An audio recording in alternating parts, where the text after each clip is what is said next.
Buenas tardes. Continuando con nuestra cátedra de Historia de la Cultura 3, en esta ocasión vamos a hablar el tema de la Revolución Inglesa y el surgimiento de la monarquía parlamentaria. Tenemos que comenzar diciendo que desde comienzos del siglo XVII la mayor parte de Europa estaba bajo el dominio de reyes absolutistas. Es decir, estas monarquías absolutistas amparadas bajo el derecho divino como máxima autoridad. Es decir, que estamos en unas sociedades teocráticas. Durante el siglo XVII ocurrieron en Inglaterra una serie de hechos que van a comenzar a limitar el poder de la monarquía absolutista británica.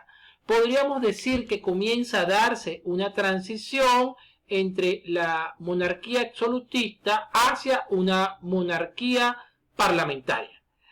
Para ello tenemos que hacer mención a la Revolución Inglesa, que tuvo cabida entre el año 1646 y 1688. Digamos que entonces que a comienzos del siglo XVII, Inglaterra era gobernada por el rey Jacobo I. En este periodo de Jacobo I comienzan a surgir una serie de dificultades, de problemas, de inconvenientes entre la monarquía y el parlamento. Pero, ¿a qué se debió estas fricciones, estos problemas? Bueno, hay que decir que el rey quería pasar por encima del parlamento. El rey no quiso aceptar las peticiones religiosas de los puritanos, de los religiosamente más conservadores. Y estos puritanos o este grupo de conservadores eran poderosos terratenientes y algunos de ellos eran parlamentarios. Esto es un hecho bien importante a considerar. ¿Ok? Durante el gobierno del rey Carlos I de Inglaterra, quien era a su vez hijo de Jacobo I, los problemas entre el rey y el parlamento comenzaron a aumentar. Carlos I no quiso bajo ninguna circunstancia aceptar las peticiones del parlamento que buscaban limitar su poder. Es más, llegó a que el rey Carlos I suspendió las reuniones del parlamento. Se inclinó por un tipo de gobierno más personalista, más autoritario, en donde él como el rey, en donde él como la voz de Dios era el enviado y se hacía lo que él quería sin considerar al parlamento. Esto llegó a tal punto que Carlos I comenzó la recaudación de impuestos sin el consentimiento o sin el aval del parlamento británico. Esto causó muchísimo malestar en los terratenientes y los mercaderes de la época, que obviamente comenzaron a oponerse al rey. En medio de este panorama se da una primera rebelión en Escocia, que era parte del reinado británico, y esto obligó a Carlos I a convocar nuevamente las reuniones del parlamento. El parlamento, cuando vuelve nuevamente, toma una serie de medidas para limitar el poder del rey. Entre estas medidas, ¿cuáles podemos mencionar? Bueno, la suspensión de juicios arbitrarios y sumarios, la abolición de la recaudación de impuestos independiente del parlamento, y sancionaron a su vez una ley que obligaba que el parlamento debía reunirse por lo menos una vez cada 3 años. Esto con o sin consentimiento del rey. Indudablemente que estas medidas no fueron bien recibidas por el rey Carlos I. Comenzaron a surgir nuevamente tensiones entre el rey y el parlamento. Esto dio origen a una guerra civil entre radicales parlamentarios y las fuerzas leales al rey.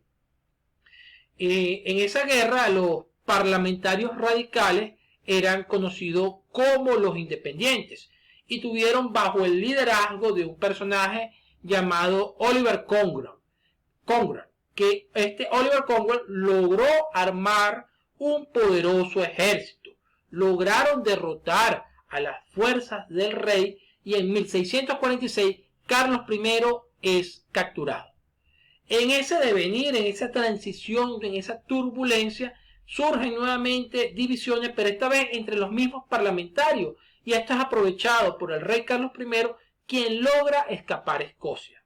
Ante la huida del rey a Escocia, estalla nuevamente una guerra civil en el año 1648, curiosamente bajo la batuta del señor Cromwell. Cromwell, la guerra civil culmina nuevamente con la recaptura de Carlos I. Cromwell esta vez no quiere dejar cabos sueltos, acaba con toda la disidencia del parlamento. El rey Carlos I es condenado por traición y en el año 1649 es decapitado.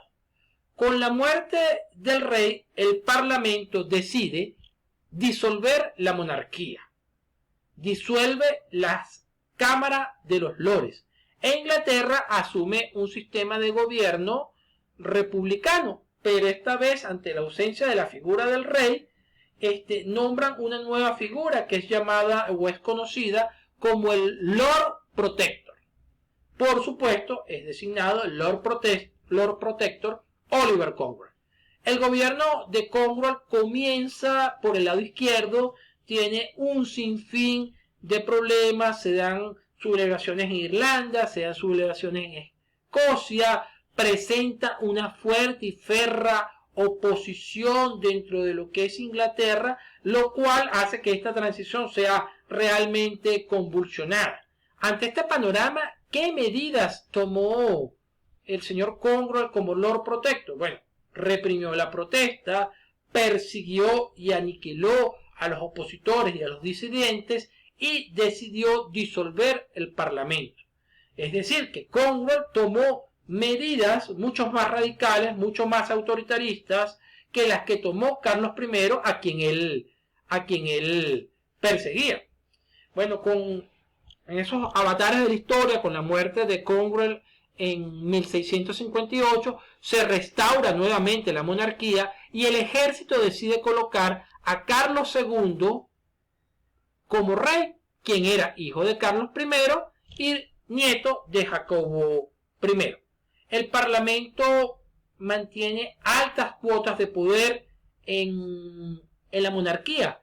Carlos II, de un modo u otro, fue logrando promover sus propias ideas. Esto generó fuertes tensiones entre la monarquía, que para ese momento la monarquía tenía desde el punto de vista religioso, predominaban los católicos, y el parlamento, que en el parlamento estaba dominado por los protestantes. Tanto Carlos II como su hermano Jacobo II, quien era el heredero en la línea de sucesión al trono, eran católicos. Carlos II no era un católico confeso, pero miraba con simpatía al catolicismo, mientras que Jacobo II sí no ocultaba su confesionalidad religiosa. Esto indudable y obviamente causaba profundo malestar en el parlamento, que tenían una fuerte tendencia protestante, pues ellos no querían un rey, no querían ser gobernados por un católico.